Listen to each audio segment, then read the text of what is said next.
Howdy, Bradley Dillon here for thenewfury.com, and we are at 98 Rockfest in beautiful and very hot and sticky Tampa, Florida today. But that is okay, because I'm having a really good time. Actually, Lacuna Coil's on right now. Definitely catch them later this year and all the different festivals and stuff like that. But we're here with some new friends of mine. Why don't you guys introduce yourselves and what you do in the band, and also what fantastic band you play in? Thanks. I'm Johnny. I sing and play some drums. And I'm Daniel. I play bass for Nothing More. That is the band. So first question for you guys. You guys just played a couple hours ago, and you were really one of the bands I was wanting to see. I remember someone from your record label, I think Leia 11-7 Records, love those guys, they always hook me up, recommended I listened to you, and I did, and I was like, wow, this is awesome. So one of the things I noticed about your live set is that, like, somewhat through the set, you'll have, like, percussion thingies, and that seems to be a really big part of your sound. Why is that a big part of your sound, and why do you guys add that stuff to the live show? Yeah, well, at some point when we were growing up playing together for years and years, we'd go to shows and basically we came across a few artists, I think, that put a lot of time and value into their performance and not just the music. And so we saw that was something worth doing, and so we decided to make it more of a show than just let's just stand up there and play through our songs. And I was in drumline in high school, so I had a lot of, I guess, experience doing kind of showpieces with drums and drum sections, and so we got basically all the guys together and decided how we were going to make it work in the rock world. So it's kind of sparked from the drumline background a little bit. Yeah. Yeah, and a lot of it also is just, we're not only in the music business, but the entertainment business, and all of us are we're music fans, like we love the music side, not just the songwriting side, and I think it's a lot of fun for us to to be able to create these, like, they're purely instrumentals, and kind of do whatever we want in the middle of them, like spin a bass around or flip drums over our head kind of thing. So, yeah, that's kind of how it started and evolved over the years. And we have 2 drummers in the band, so that really helps. One of the things I noticed about you guys is that live sets, because you'll see a lot of bands just perform and sound exactly like they do on record, and there's nothing wrong with that. Sometimes that's really, really good to see. Right. But you guys do a lot of stuff differently. When you're playing the song Mr. MTV, it was like directly after you started doing the percussion thing, and I saw seeing live videos, and I was like, wow, this is really cool. I must see this band. So with that said, how often do you guys practice, with your live performances when getting everything ready and figuring out what you're going to do on a given night? Yeah, well, right now we don't practice so much because we're on the road. We're just playing night after night, and the show kind of stays virtually the same format. But when we're off tour, we'll practice, every day that we can. And it's really a juggling act being in a band. There's this performance side that people see when they come out to see you, and then there's the record when you're home and in the studio, but there's all these other things outside of those 2 mediums that you're wearing all these different hats, trying to get the van to work, or, building showpieces, or rehearsing in the rehearsal room, working on the show, getting our merchandise in order. There's all these other things that have to happen. And so it really just, whenever time permits, we rehearse. But I met Dan and Mark when I was in 7th grade, so we've been playing together for a very, very long time, over 10 years together. So we have a lot of chemistry that's been built up over the years. So we practice a good amount, but probably not as much as you would think, just because we're so used to playing together. Yeah, and we go in and out of different phases too. Like, for instance, we're probably going to be entering a writing phase, the next time we're home for any given amount of time, and not going over songs. We only rehearse if we feel like we're loose on something, but we're also, probably in the next 6 months going to launch another, like, the next level up of the live show that you saw with got a lot of ideas in the works that we've started messing with, and we're super stoked to show the world that. So it's just taking, you know, a lot of what we're doing here and to the next level, and yeah. Yeah, something. I was actually listening to your self-titled record a couple days ago when I knew I was coming here, and I pick up a lot of different bands from your sound. Overall, it's something very original and definitely unique. But I hear everything from Dead Letter Circus. I don't know if you know them. Yeah, we love those. That is awesome. Deftones, the little Linkin Park, a lot of different bands. So with that said, do you guys have a favorite Deftones record? Oh, favorite Deftones record? Yeah. I think, along with most people, White Pony's my favorite. Yeah, White There's Pony's just so many good songs on that record, and it's got a cool vibe all the way throughout it, but I'm getting real into Diamond Eyes, too. Diamond Eyes is a really good record, too. Yeah. I thought. But yeah, White Pony, for sure. What is the best show you've ever seen live that you weren't, playing at, that you just attended for the sake of it? I think the best show I ever saw was Dredge, way back in the day, in 2005, right before the Catch Without Arms album came out. And I'd never heard of Dredge. Like, our guitar player Mark, I lived with him at the time, and I knew he was into metal, and I wasn't at all then. And I'm like, oh, Dredge, what the hell is this? Sounds like Dredge, a metal band. Yeah.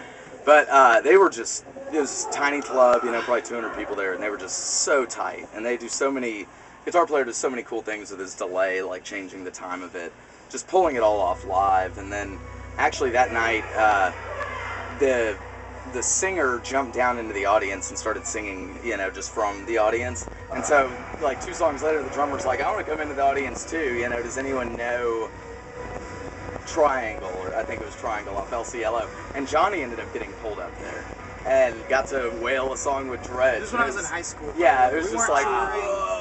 whoa. Yeah, because they said, does anybody know how to play this song? And I couldn't remember if I really knew it, but all my friends around me literally grabbed me and forced me on stage.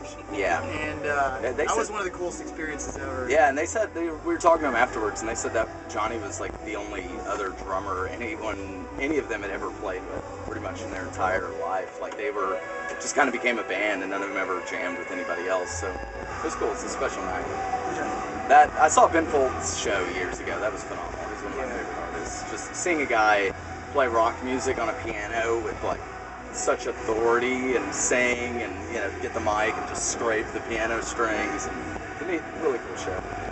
And I was not playing that show. He also did that really cool thing where he got the whole audience, the right side of the audience, he'd get them to sing the tonic, which is just like the home note of whatever key you're in. So you got them all to go ah and follow his hands. Yeah. Then he got the left side of the audience to sing like a fifth above that or some harmony, and he got all of them to go down, and it was like or up or something, but he was getting the whole audience to do these crazy harmonies that sounded great, but orchestrating that with thousands of people seems like a pretty risky thing to do. Yeah. Because it's a little bit more complicated than just getting everybody to clap or yell something really simple.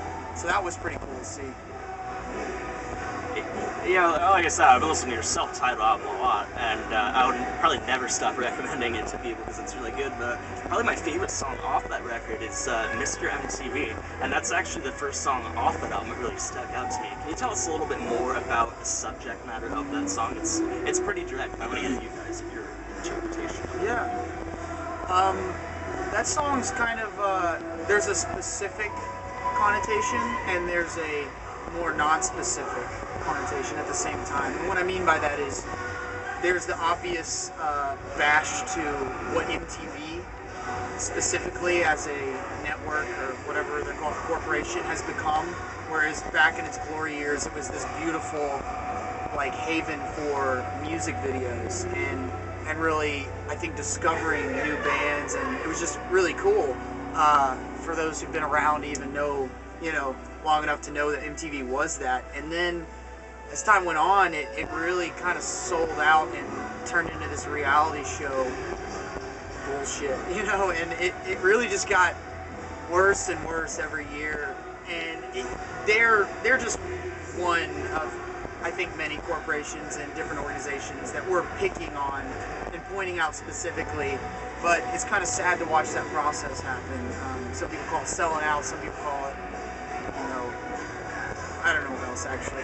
Nothing comes to mind. But the more non-specific to MTV, kind of the bigger, larger concept of the song is really just about, I think, kind of the state of being an American, or really just a modern world, Western human being in general, which is, one of the lines of the songs is, all bow down to our corporate fathers. And it really is that we're kind of this generation of people that are raised on television, and we're raised on what ends up being on television most of the time is really led by the dollar. It's not led by any kind of value other than making money and doing what sells. So you get this generation of people getting kind of this emotional, spiritual fast food, if you will, day in and day out. They're being raised on that, and we just have kind of, I think at some point you just get kind of sick and how people treat each other, how they act. It all gets reflective back to this starting point of just eating the bullshit that's fed to them, to quote an Incubus, line. So that's kind of what that one's about. I don't know, do you have any more thoughts? Or? No, I mean, it's just a big middle finger to anybody that, tells a girl that they should dress like a slut, and find their value in something like that rather than something pure and good, because, like Johnny said, sadly we are kind of raised by television. I thought love was Saved by the Bell, until I was 21. So, that's where I learned about the birds and the bees. I'm just kidding. So, yeah, it's evil, to kind of manipulate people for your own benefit. So. Alright, if you guys were stranded on a desert island and could only choose 5 albums to listen to for the rest of your life, what would they be? 5? Why? Yeah, 5 each. 5 each. It would be different for all of us, I'm sure. Yeah. Themata by Carnival would be one of mine. I would say El Cielo by Dredge. Great record. So that's 2. Rockin' the Suburbs by Ben Folds. That would be my 3rd one. You have 4th or 5th? Do you have any? Yeah, I would have El Cielo too from Dredge. Probably the Whatever and Ever Amen album from Ben Folds 5. Happiness Not a Fish You Can Catch, Our Lady Peace. Probably the Beatles Revolver album. That's one of my favorites of all time. And Thrice, BA Soup. Yeah. We're big Thrice fans. Alright, well, that about wraps us up for today, because I've got many other bands to go see, but it's definitely good talking to you guys. If you have anything you'd like to add before we wrap this up, any news you can pass along? We have the new record coming out in June, on June 24th, and one of the songs, I don't know when this is going to air, but we have, one of the songs is out already called This Is the Time. We have a video out for it, it's on iTunes, so just hit the Google box, nothing more, enter, and it'll all show up. Yep. Alright, well thank you guys for doing this interview today. Be sure to check out Nothing More in all major festival shows, wherever they're touring. Go see them, because they sound a lot better than they do on record, and they already sound. Oh yeah, they gave me $50 and a Subway gift card, but really, they sound great on record, and even better live. So go check them out. Bradley Dillon for thenewfury.com.